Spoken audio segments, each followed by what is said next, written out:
Measure 91 means regulating and legalizing marijuana for adults, freeing up time and generating revenue so police can better protect us from serious, violent, and unsolved crimes.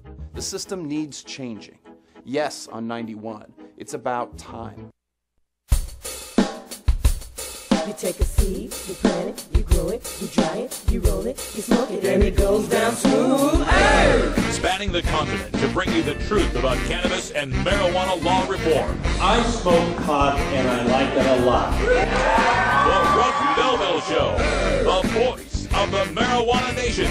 Now, here's your host, Radical Russ Belville. Good day, tokers and tokettes and non-toking lovers of liberty. We've made it to the weekend. It is Friday, October 17th, 2014, and it's got to be 420 somewhere in the world. It's also got to be less than 3 weeks away from legalizing marijuana in Oregon, Alaska, and Washington, D.C., from legalizing medical marijuana in Guam and Florida, and passing more marijuana reforms in Michigan and Maine and Arkansas and all across this great country. We'll bring it all to you on Tuesday, November 4th with our Marijuana Election Night 2014 coverage. Join us for all the breaking news. We'll have reporters at the polls giving us the latest information on reform in America. That's Tuesday, November 4th, Election Night, starting at 6 p.m. Eastern right here on 420radio.org. All right, folks, on today's show, we've got plenty of content for you. And boy, I tell you, in hour 2, you definitely want to stick around today at 4 p.m. Pacific time. They had a press conference. The No on 91 campaign had a press conference today that was streamed live, and I recorded most of it. And we are going to play that almost in its entirety during our 4 o'clock hour. So you'll get to see that No on 91 press conference. I'll interrupt it for, facts and debunking and ending the scaremongering and so forth. But stay tuned for that at 4 o'clock. Also on the show today, we have got Shaun McAlister from Dallas-Fort Worth NORML. He'll be joining us at 5:30. He's going to talk all about the marijuana march that's taking place tomorrow in Dallas. So he's got some information on that and the future of marijuana reform in Texas. How is the reform happening here in the West Coast and in the Northeast affecting Texans? We're going to find out with Shaun McAlister at 5:30 in our activist agenda. Also on the show today, I spoke with Dr. Keith Saunders from the Boston Pot Report, and we recorded that interview. We'll have that in the Radical Rant segment. He asked me about the Oregon marijuana vote shenanigans, so we're getting that information all the way out to the East Coast.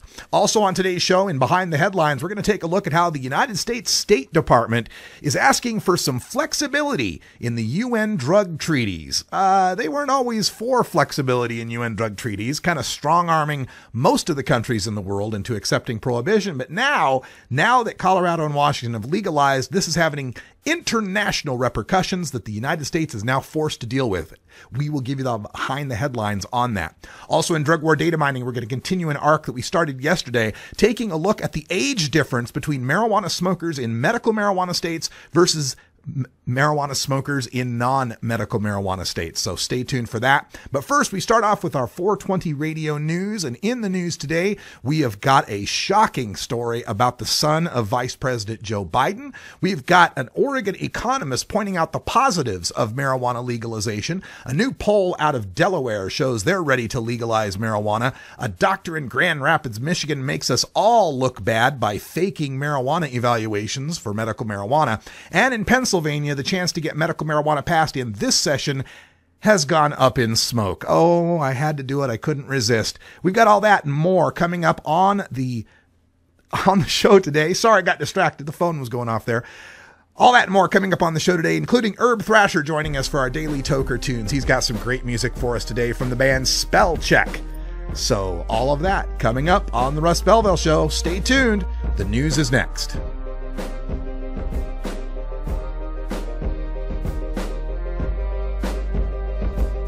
Oh, and in case I forgot to mention it, it's Casual Friday. Boise State's playing on ESPN right after the show. Go Big Blue. And Destruction. Sorry, we got to kick Fresno's ass tonight.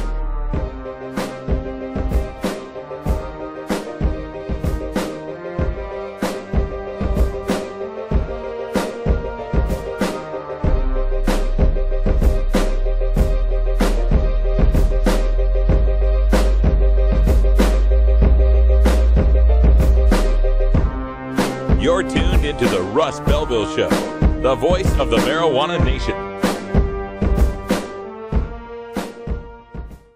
420 Radio, the world's voice of marijuana legalization. I don't care for marijuana, but I do care about my family and their future. The system's not working now, so I think I'm voting yes on 91. Now, one small mistake, getting caught with a little marijuana, can ruin a life. A record, can't get loans, jobs, or credit. That's wrong. Measure 91 will regulate marijuana and generate tax revenue dedicated to police and schools, and let police protect us from serious crimes. Yes on 91 is a better approach. Professionals Against Prohibition with Jen Jackson from Raleigh, North Carolina, replaying Thursdays at 10 Pacific on. I'm Richard Harris. I directed Oregon's Division of Addictions and Mental Health and led drug treatment programs for years. I can tell you that treating marijuana use as a crime, arresting thousands for marijuana use, is a complete failure. That's why I'm supporting Measure 91. By regulating marijuana for adults and taxing it, we support drug treatment, prevention, schools, and police. Measure 91 means more treatment and less wasteful prosecution. It's a better approach.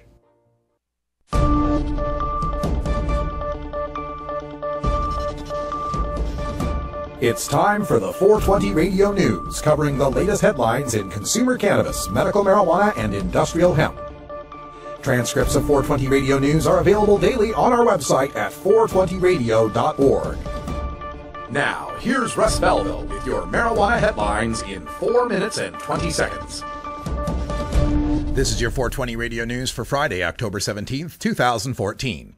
Hunter Biden, the youngest son of Vice President Joe Biden, has been discharged from the U.S. Navy for a positive result for cocaine on a routine drug test.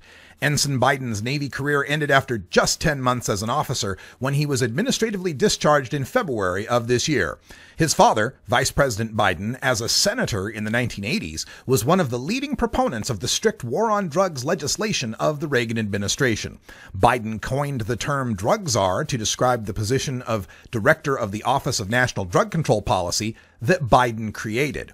The push for the use of mandatory minimum sentencing for drug crimes, RICO statutes for the prosecution of drug dealers, the IRS 280E code that thwarts legal marijuana businesses, and just about every evil of the drug war you can think of owes its genesis to Senator Joe Biden. States with medical marijuana laws saw decreases in suicide rates as well as a drop in drunken driving, particularly among young men, said Ben Hansen, a University of Oregon economics professor who spoke with Portland business leaders Thursday. Researchers looked at the first 5 years after medical marijuana was introduced in 17 states and found an average 5% drop in suicide rates. Among men 20 to 29 years old, rates fell by an average of 11%. Youth consumption generally did not climb in states with medical marijuana laws. Hansen, in his own work, researched traffic fatalities in Oregon and 16 other states with medical marijuana laws and found an average 8-point drop within the first 5 years of the law's implementation. The number of drunken driving fatalities dropped by 13 to 15%. The decreases were largest among young men, he said. A new University of Delaware poll finds that 56% of Delawareans support the legalization of marijuana use. The university polled 902 Delaware adults between September 10th and 22nd, finding just 39% opposed to legalization.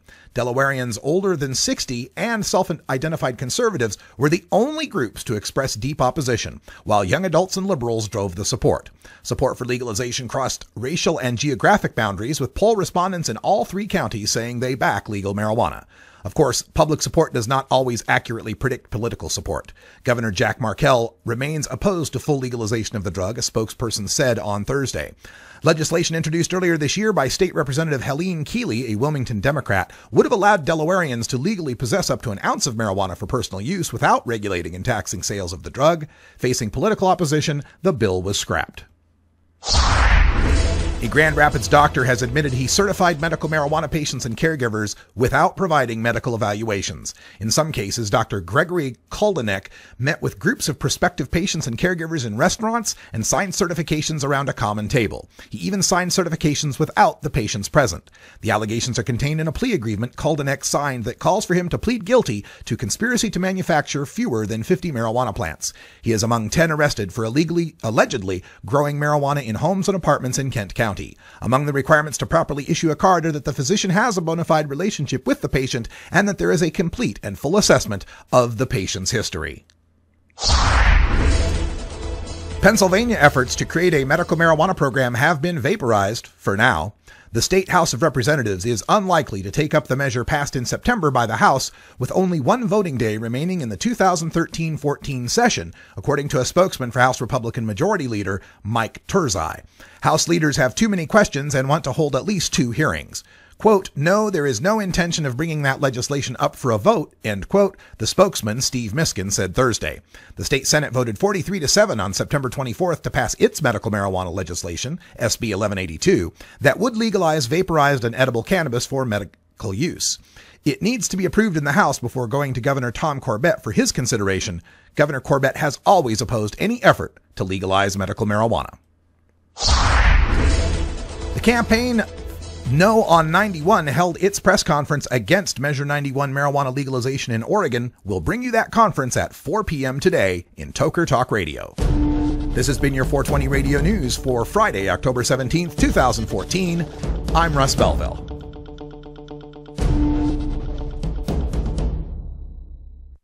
You can get 420 Radio on the go with our Shoutcast stream for all internet-enabled media players. Go to rad-r.us/420shout or just click the Shoutcast icon below the live radio feed at 420. The doctor has the right to prescribe OxyContin or any type of prescription like that. They should have the right to recommend medical cannabis for that same patient. In the 1980s, my mother asked me to help a friend of hers who was terribly nauseous and vomiting every single day from her treatment, and my mother begged me, since I was a young adult, could I find marijuana for this woman? And it's a crime that even all these many years later, we still have to illegally get this treatment that really makes a difference for people. The real concept is Amendment 2 would allow for medical decisions to be made by doctors instead of politicians. We're asking you to please vote yes on Amendment 2 November 4th because there are patients that need medication in this state and they deserve it. I am. United for Care.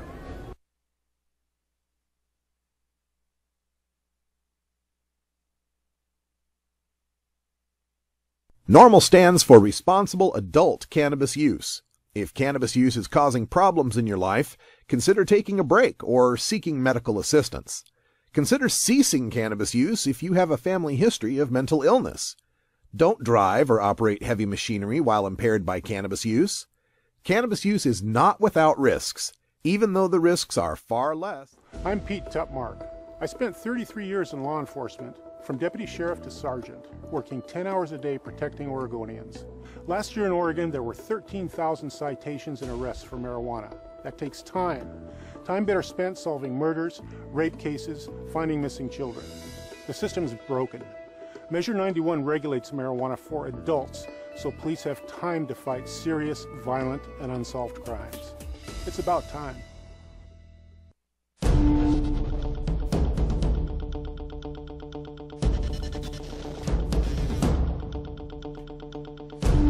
Welcome back. Time for us to go behind the headlines. It's 14 after, and in the headlines today, I have a very, very stunning quote for you.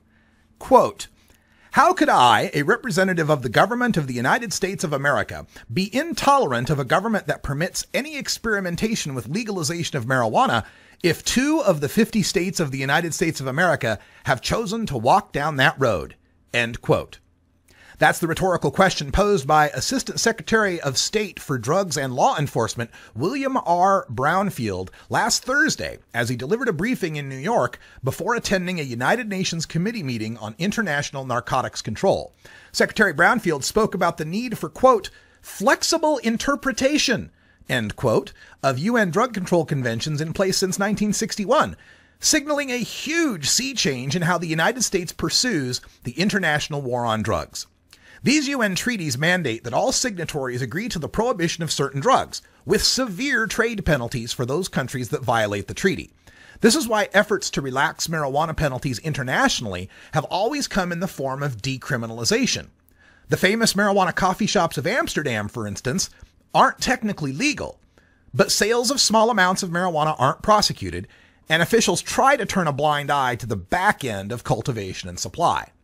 But so long as marijuana is technically illegal, these countries don't violate the treaties.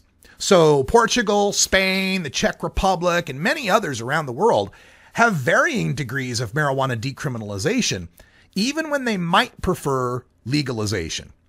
I was just following Rick Steves, the NORML board member and travel guru, as he traveled across Oregon for Measure 91, and he made this point, quote, "My Danish friends warned me to be careful with my marijuana in Denmark because they have to arrest 1 or 2 pot smokers a year to maintain favored nation trading status with the United States."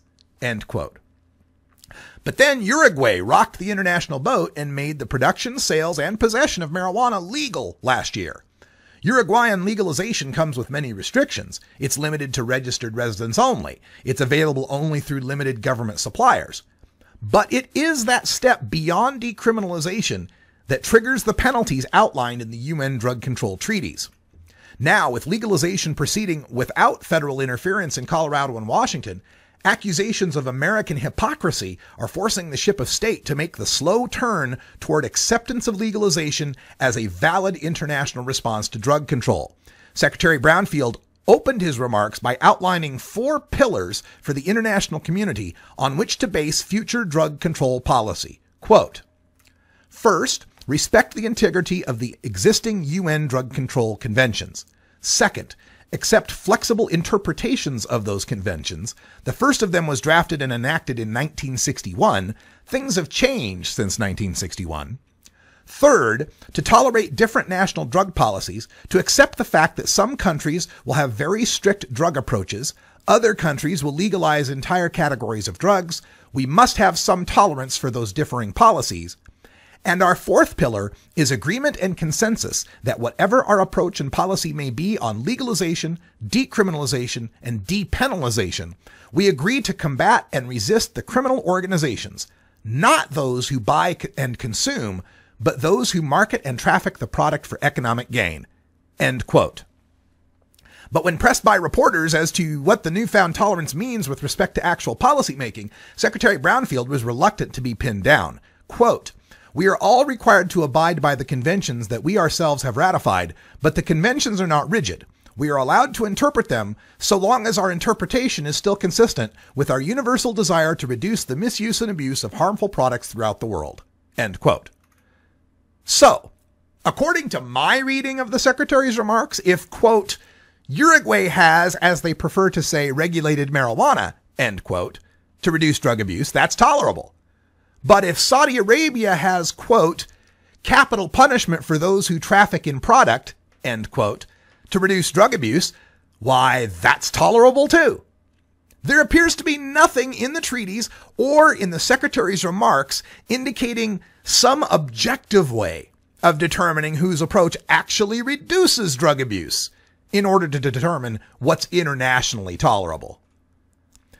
What sort of integrity within the UN drug conventions are we supposed to respect if every nation's subjective evaluation of drug policy is tolerable?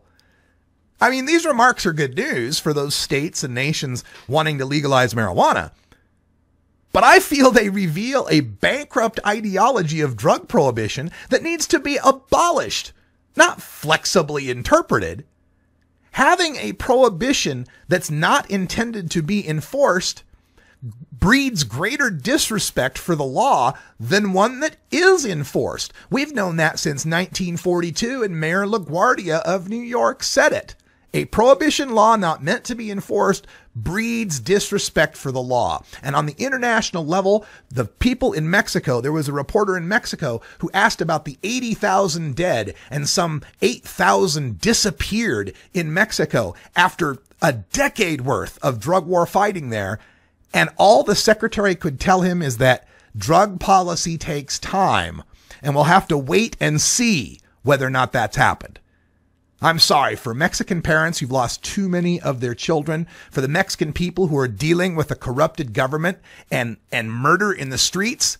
Wait and see is not a valid answer.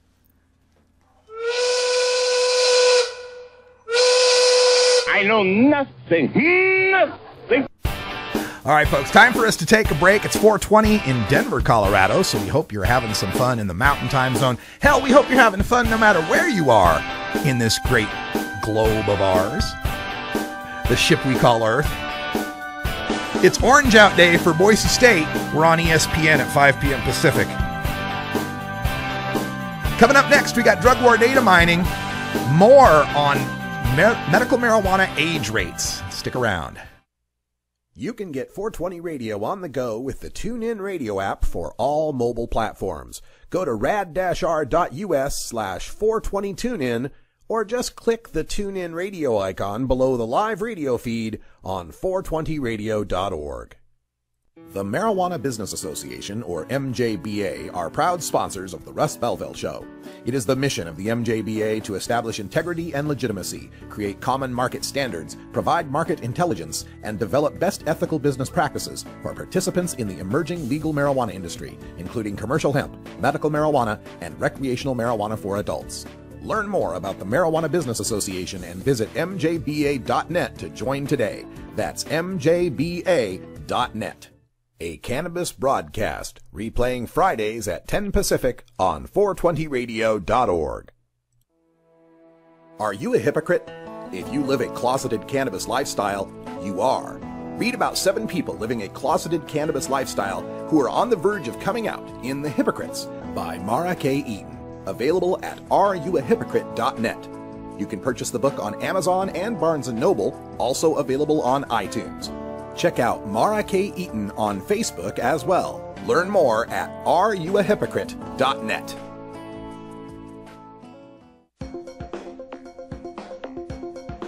Arguing for the end of adult marijuana prohibition is easy because we have facts, science, reason, compassion, evidence, truth, and logic on our side. It is even easier when researchers catalog it all for us. Learn how to gather the facts on marijuana use, arrests, seizures, rehabs, drug tests, and more in this edition of Drug War Data Mining. Welcome back, everyone. 22 and a half after the hour, and we're continuing on yesterday's lesson where we're trying to tease out stats on the age rates of people that use marijuana monthly in medical versus non-medical states. And some of the variables, we were going back to the National Survey on Drug Use and Health, the 2-year RDAS, and I'll paste that into the chat room if anyone wants to follow along. And you can always email me if you want the information or the websites or the links on how to do this. But again, the RDAS is the data on the states and their drug use, and there are a number of variables all available through the left-hand side, and you can go in there and open and explore with them. You must put in a row variable, and that's usually how I figure out exactly how these variables are going to work. We're going to start with a variable called cat age, CATAG2, and that is an age category with 3 different levels. Let me maximize the screen there. Age category with 3 different levels. Running that table will give you an idea of what the 3 levels of ages are. 12 to 17 years old, 18 to 25 years old, and 26 or older.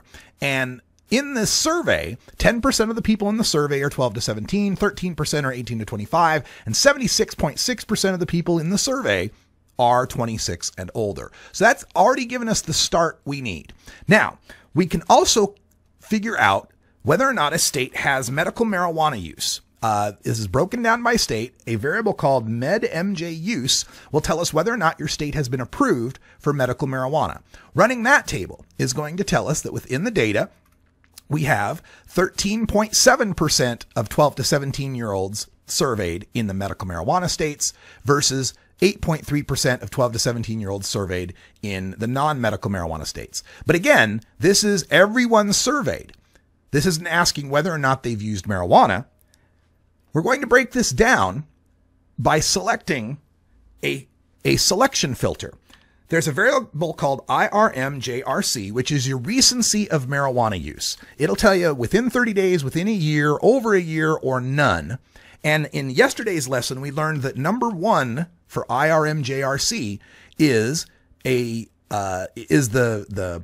people that have used marijuana within the month.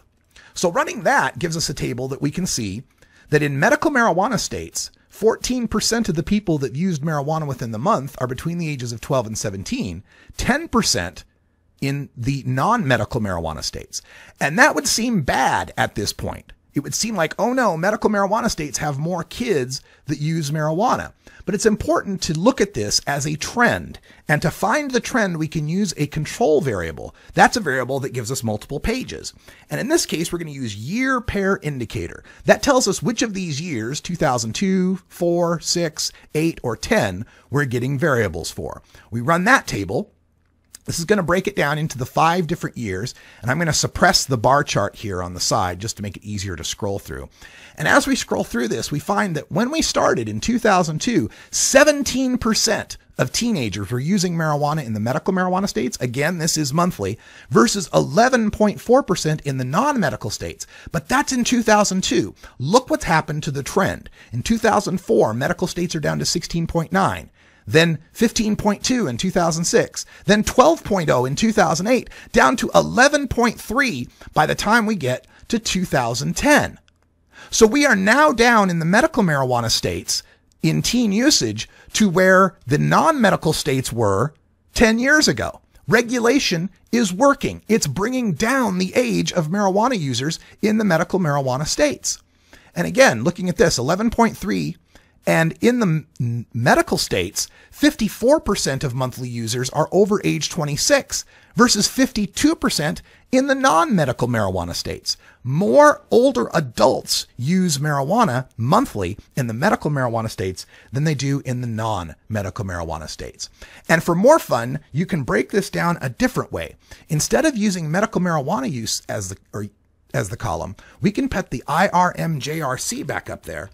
And we can pick this out by every particular state. For example, if I pick state 41, that happens to be the state of Oregon, I can get this data on marijuana usage just for my state of Oregon, showing that marijuana use for 12 to 17-year-olds was 8.4% 30-day use in 2002. But if we get down to 2010, it's down to 7.6% in Oregon. So the longer medical marijuana has been in Oregon, the fewer young kids are using marijuana. You can get 420 Radio on the go with the TuneIn Radio app for all mobile platforms. Go to rad-r.us/420tunein or just click the TuneIn Radio icon below the live radio feed on.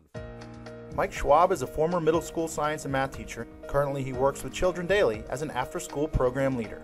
Currently, kids have easy access to marijuana with little understanding of its impact. We can take better care of our kids through Measure 91 with strict regulations and funding for proven marijuana education and prevention programs to keep kids from using it. Under our current marijuana laws, one mistake can ruin a life.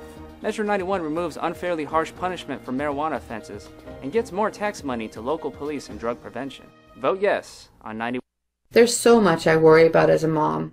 Stephen Harper thinks that organized crime should continue to profit from marijuana prohibition. Imagine regulating marijuana like alcohol and cigarettes with a strong and clear educational message, making it more difficult for my kids and your kids to access.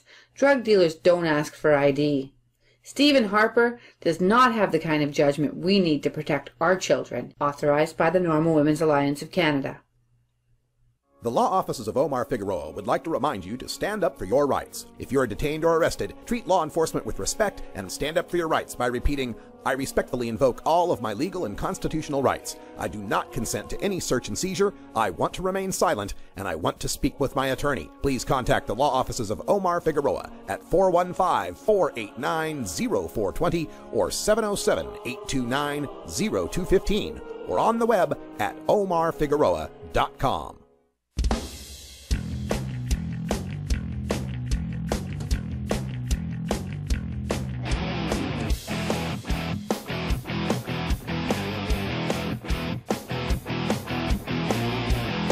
Activism begins with ACT. The Russ Belville Show features the stories of hardworking grassroots activists working for an end to prohibition in today's activist agenda. All right, welcome back, everybody. 30 after the hour. We're at the bottom of the hour, and joining us here by telephone is Shaun McAlister, the Executive Director for Dallas-Fort Worth NORML. How you doing, Shaun?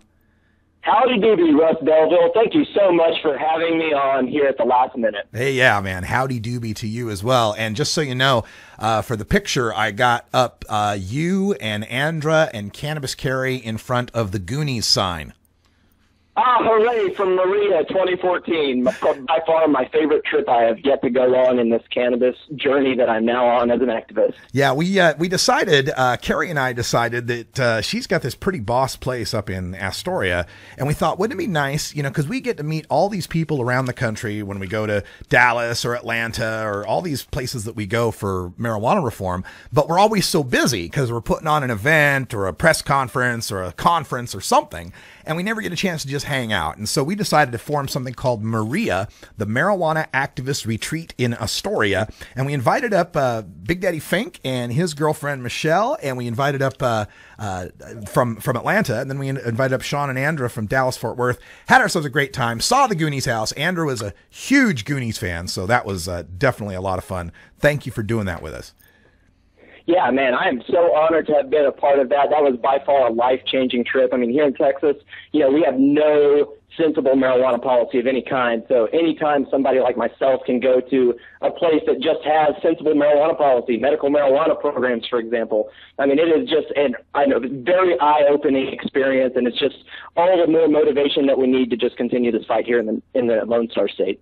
Now, we're going to talk about the marijuana march that's happening. Before we do, I just want to get a little update in since we're talking about Texas, and that is the case of Jacob Lavaro. I read that he took a plea deal for 7 years probation for his pot brownie case. Can you tell us any more?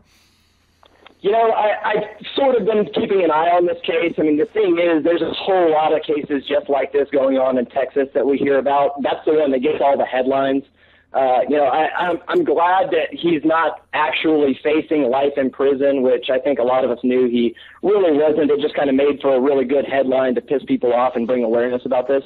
But I'm glad that he's not going to see actual prison time for this. I mean, we all know it's ridiculous to throw a teenager in jail and ruin their life over a pan of marijuana brownies. I mean, that is a ridiculous use of a law, in my opinion. Absolutely. Now, to try to change that law, DFW NORML has been very, very active in public demonstrations and making sure that the people know that there are cannabis consumers out there. We're not invisible and we're not going away. Your latest event is tomorrow. You're doing a march, so give people the details on that. So about a month and a half, maybe 2 months ago, we were sitting around at a DFW NORML board meeting, and we kind of decided, maybe last minute-ish, that we wanted to try to hold another public demonstration before the elections. We just felt like it was a really important time to try to make some waves media-wise. It would give us good leverage going into the session. And we just kind of felt like it was something that we wanted to try, even though we knew it would be a tremendous undertaking. And damn, man, it has been. I mean, we were still wrapping things up about 2 hours ago. We got a final permits, you know, go ahead from the Dallas Police Department and the city and all this stuff. Everything finally has come together at this last minute. And the idea here is for us to get everybody together like we did back in May during the Global Marijuana March, where we had, according to the Fort Worth police, around 3,000 people marching through the streets of Fort Worth, unpermitted, by the way. We were supposed to be on the sidewalks. There was a wink, wink, nudge, nudge thing going on when we filed for our permits, and all of a sudden we were in the streets. And with 3,000 people marching through the streets of Fort Worth, Texas woke up and realized, holy crap, there's a lot of weed smokers here, and they're loud and they're proud and they're not going anywhere, as you said. And so with this Dallas Marijuana March, we really wanted to, you know, for one, we represent Dallas and Fort Worth as DFW NORML. So we felt like we owed it to the city of Dallas to make sure we got one in before the end of the year. But we just felt like we could do it. We were up to the challenge. We wanted to see what was possible, and we made it happen. You know, this has by far been the most difficult permit process we've ever been through. I mean, I've got like a stack of 12 permits here, Russ, just for us to do this event. It's insane. But it's historic that we got all these permits. These permits say that the city of Dallas and the Dallas Police Department are okay with and are expecting the Dallas Marijuana March tomorrow. That is a beautiful thing, I think. That is awesome. And, you know, when I am talking to people and trying to motivate them in red states, in the Bible Belt, they'll often express fear that, I'm afraid to come out and protest. I'm afraid to sign a petition. I don't want to get my name on a list. I don't want retribution. I live in a small town. You guys have been doing this for a while. Has anybody out there in Texas expressed that they got retribution against them or anything for their activities in these marches? Not that I'm aware of, Russ. Surely there may be somebody who, maybe posted a photo of them smoking a joint at the march and their boss saw it on Facebook and fired them for it, But if that happened, I don't know about it. But no, honestly, these events, people are just, they kind of develop this attitude that, not only the strength in numbers, but sort of like Charlo Green said the other day, kind of, fuck it. This is going to happen, and it's only going to happen if I get involved. And these big public demonstrations like this, I don't really think people are even so worried about what's going to happen personally to them. You want to know what the most thing people have been worried about out on this event is, Russ? Is Ebola. People are worried about Ebola at our event. And I've got people, probably a dozen people who have posted on our event page some sort of snide, thinking that they're clever comment about, hey, I'm not going because either that's a police trap or it's an Ebola trap, blah, blah, blah, blah, blah. So, it's kind of ridiculous that is what people, for the most part, even though we have no sensible marijuana policy in Texas, that's what people are afraid of is Ebola. They're not afraid of the Dallas Police Department coming and arresting them, for breaking the law in the open with thousands of their closest friends. Yeah, kind of ironic since we do have a lot of scientific evidence that cannabinoids can be useful in the treatment of, being antibacterial and antiviral medications. We've got research that shows it's good against MRSA, for example, where other drugs don't seem to affect it. Wouldn't it be ironic if we discovered that, cannabis was the way to actually treat Ebola? Yeah, and I saw that story go across the weed news wire this week, and what was it, that Dr. Allen, and I was really curious about that, and I actually posted it as DFW NORML because I thought it was, very interesting, and it sounded really smart, sounded like it, was all legit. And so what did I do? I went and asked the only person that I knew that would be totally straight with me on it, and who would know a lot more about it than I ever could, and that's Dr. Mitch. Yeah. And so last night I just hopped on Facebook and I sent him a message late at night, and he actually responded and, kind of commented on it, and he's working on his own sort of public comments about that. But basically, told me that, that particular article was pretty much, in his words, complete bullshit. Yeah. And, it didn't matter that, it doesn't matter how many MDs go out and say this. We got to be careful, as you have taught me, Russ, to not further a bunch of propagandas and myths and lies. And I don't want this to be something that, people who are trying to be against us can say, these guys are so crazy now that they're saying, hey, come on, this cures Ebola now. And so I fear for that soundbite, that inevitable soundbite. And so I don't know. I'm glad that it got a lot of headlines because here in Dallas, you can't turn on the news, any news station, without it being about Ebola, period. And that's all that they're talking about here. It's insane, even though there's only been a few cases here. And so hopefully the fact that we're kind of acknowledging the whole Ebola issue with our event, I actually am about to post some guidelines for people, some tips that Dr. Mitch helped me write for minimizing your risk at, being exposed to something like this at a large gathering like we're going to have. And hopefully it'll go off without a hitch. Hopefully we won't have any issues. The only issue we've ever had at events like this is people showing up drunk and acting like an asshole. Yeah, let's not do that, folks. Okay, so the march is tomorrow. Tell folks where they need to be, when they need to be there, and what they should bring. Okay, so it's at Dallas City Hall. We're going to start gathering there at 1 p.m. At that time, we'll have, the first the first band kind of go on, setting the mood for the event. Then after that, we'll have a series of speakers. There will be veterans, there will be patients, there will be activists, former law enforcement, all different slew of people, including Dean Bortel and Alexis Bortel. Dean is the father of Alexis Bortel, a very special little girl who is our youngest marijuana activist here at DFW NORML. And they go and speak publicly about this topic. And so she's going to be coming and speaking. This is kind of her grand unveiling to come and speak in front of a large crowd. She's a 9-year-old little girl. who is basically, her whole life could change if she was able to have access to medical cannabis in the state of Texas. So having her speak, we're going to have attorneys speak, and then at right around 3:30, 3:45, we're going to march from City Hall to Dealey Plaza, where JFK was assassinated. And hopefully we're going to be seeing 2, 3, 4, 5,000 people out there, passing joints back into the left like you and I were back in 2012, Russ, when there was only 200 of us out there. Yeah, that's what I was going to say, folks. This is a great march route, and it's a part of history because you go there through Dealey Plaza, and it is tons of traffic, lots of people looking at you. Yeah, tons of traffic. It's a historic area. It's a beautiful area. The weather's going to be great. So we're going to be there. The intention is for us to land at Dealey Plaza right around 4:20. We're going to have a couple of megaphone speeches at Dealey Plaza, kind of publicly be out there for about 30, 40 minutes and then march back, conclude the festival with more speakers, music, raffle giveaways, and whatnot. It's totally free to attend. There's a ton of parking in the immediate area. You can just kind of Google the Dallas City Hall area to find all the different parking, or just go to the Dallas Marijuana March event page on Facebook, and we've got a parking map for you, and everything that you need about the event is posted there. Not to bring alcohol, obviously, not to bring glass containers, but just show up, bring your friends, get involved. It doesn't matter if you smoke or not. Come and celebrate liberty with us. Is there any post-event at Froggy's or any place? I'm so glad that you asked, because there is. It's not at Froggy's because we will be in Dallas and Froggy's is in Fort Worth. But we will be at Wits End starting at 7 p.m. on the roof deck. And that is a particularly friendly bar that we have held multiple DFW NORML meetings at.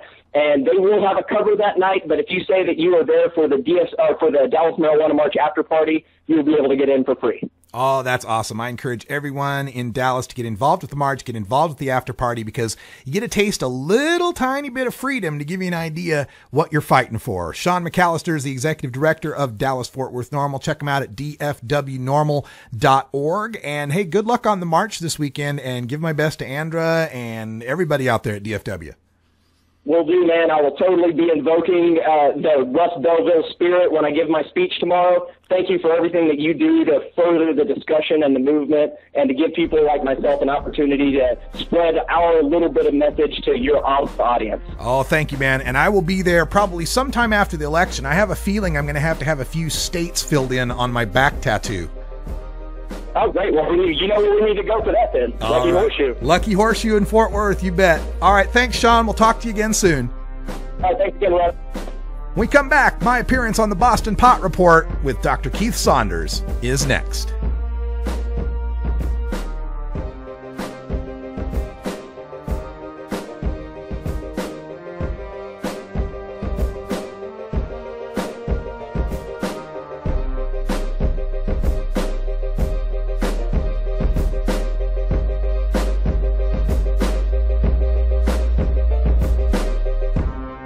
You're tuned into the Russ Belville Show, the voice of the marijuana nation.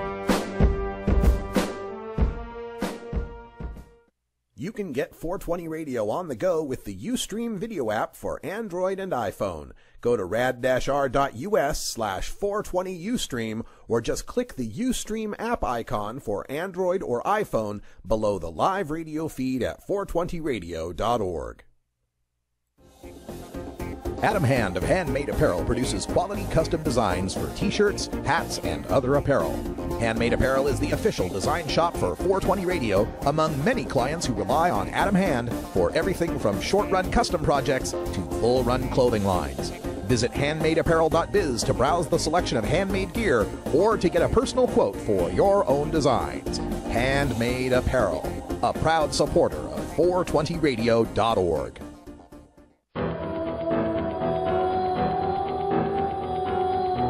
In the interest of fair and balanced journalism, the Russ Belville Show presents the anti-drug public service announcement of the day. Hey, little dude, send your mama and daddy out of the room. I gotta get you up on this. You know who I am. Snake, dealing in weed, coke, crack, your choice. Take one hit and you'll do anything to cop more. Steal from your mama, lie, cheat on your homeboys. But hey, that's the price you pay when you deal with dudes like me. Now, some folks will tell you that I'm dealing in poison. But hey, do I look like the kind of guy that would do that to a kid like you? Yes!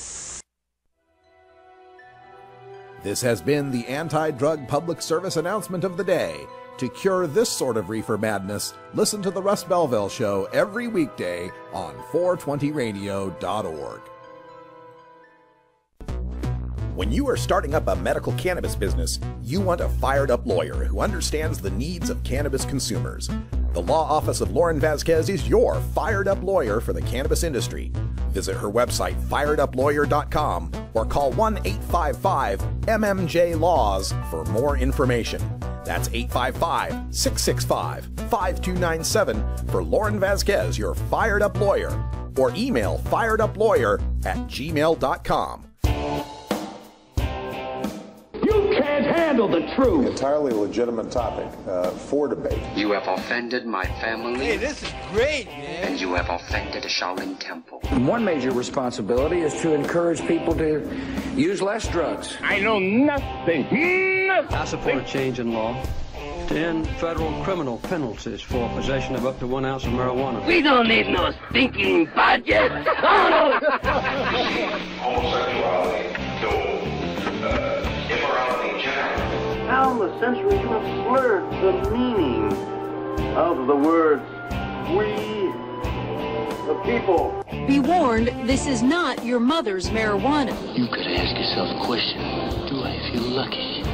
Well, do you, punk? I want to ask you a bunch of questions. I want to have them answered immediately. Surely you can't be serious. I am serious. And don't call me Shirley. Radical Rant. Welcome back, everyone. 46 after the hour, and this afternoon I was a guest on the Boston Pot Report with Dr. Keith Saunders, and we got to discuss the Oregon marijuana vote shenanigans that are going on, and we also pointed out how this could be the playbook for defeating the prohibitionists in other states like Massachusetts in 2016. We turn things over to the Boston Pot Report and Dr. Keith Saunders.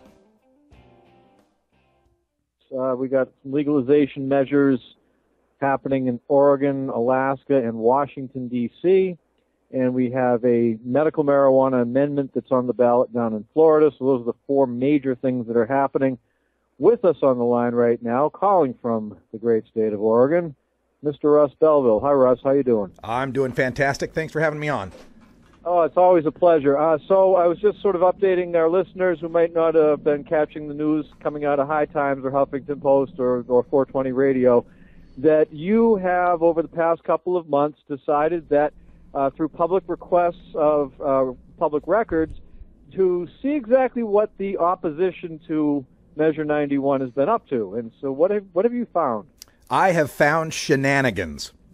Basically what was going on here is in 2012, the opponents of marijuana legalization, we had legalization on the ballot in 2012 and it failed, but in 2012, the opponents of legalization put together what they call a Oregon Marijuana Drug Summit, an educational summit is what they billed it as. And at this summit, they had sheriffs and drug prevention people and Kevin Sabet tell people to vote no on Measure 80, legalization's bad, and it's awful. And it came around again this time in 2014, and they were going to do the same thing, and we started thinking, wait a minute, you can't, how are they paying for this? How is this happening? If they're state, and county prevention people, aren't they forbidden from using their time and their position to be able to electioneer? So we started digging. We started doing some open records requests, and we found that these groups, they use these drug prevention grants that they get from the federal government, and these grants specifically forbid them, as does federal and state law, from using that money to try to influence an election. And Oregon's law is pretty strict about it in that you don't even it doesn't have to be explicit. Like, they don't even have to say, vote no on Measure 91. If what they're saying and doing could be reasonably interpreted as something to be against legalization, it doesn't have to be explicit. It's still a political event. So in our digging, we found that indeed they were using they were using this drug prevention grant money. They were using their county offices. They were using all sorts of public resources to try to put this thing together.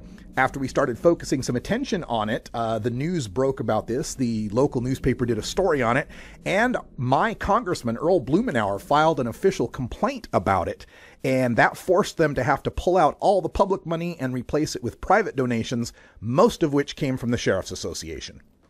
Very interesting. So sort of classic grassroots activism updated for the current era and the condition of the way things are in Oregon. So how exactly did you go about raising the resources that you need to do this? Is this just like an all-volunteer effort? Was there sort of a solicitation campaign? What was going on? Yeah, it began with just my volunteer efforts, me just trying to get to the bottom of this. But as I started making these records requests, I would get responses back from the counties that said, well, you got to pay for the time of the staff to be able to look it up. You got to pay for the cost of the CD we're going to put it on, etc.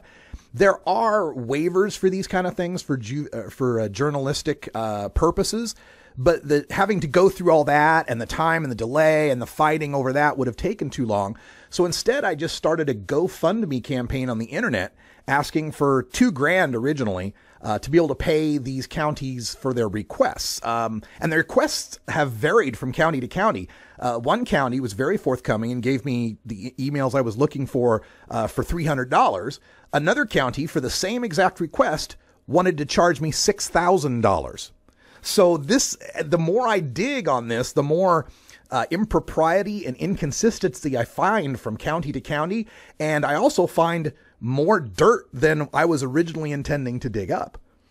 Mm-hmm. And so I've seen that you've posted before links to these vast county files of emails and asked people to help contribute their effort reviewing these documents for things that look a little fishy.